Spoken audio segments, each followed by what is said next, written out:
Well, Haras Rafiq is Managing Director at Quilliam, a counter-terrorism think tank. He's in our Westminster studio. And welcome to World News Today. I know you've been calling for a comprehensive strategy for years, so what do you make of this one? Well, first of all, I'm very, very disappointed that there isn't a strategy. We are now effectively going to be at a point where we've had the last 5 years of a parliament where we haven't had a strategy, public strategy for combating non-violent extremism. There were some good things in what Theresa May had to say today, and she certainly talked about the value-based manner in which that we would, as a society, as a civic society, look to tackle extremism and the links between extremism and violence. She also talked about the whole way that civic society should respond better in terms of as a collective rather than just looking at this through the lens of terrorism and legislation. But there are still things that need to be done. I think that the whole area looking at Sharia courts is important, but it's not necessarily the reason why people would become extremists. So I'm a little bit, I'm very disappointed that we don't have a strategy. I do sort of understand some of the reasons perhaps why, but certainly this is something that Theresa May is seen to be very tough on coming up to an election.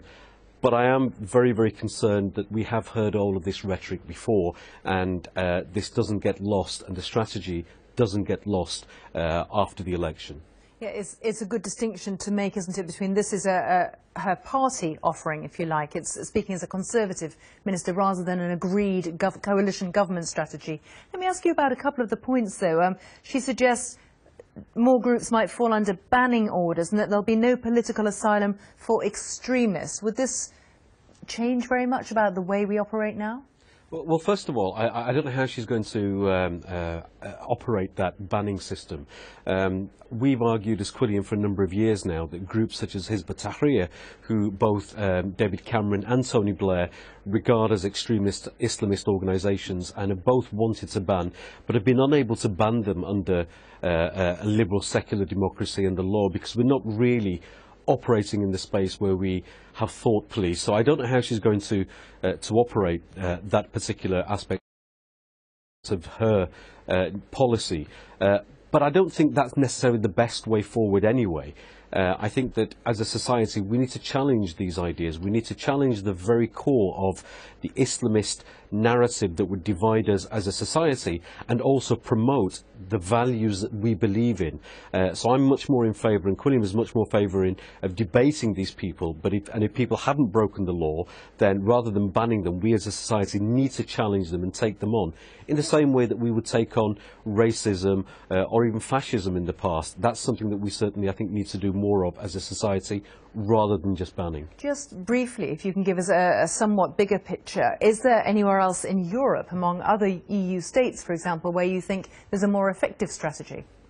There isn't, and that's the sad reality of it. The UK is years ahead of everywhere else in Europe, and if we aren't quite getting it right yet, then certainly the EU and Europe are much further behind.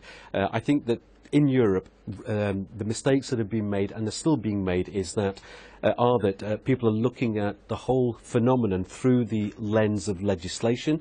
I think Theresa May's speech today is a step in the right direction. We now need to make sure that some of these policies come to fruition.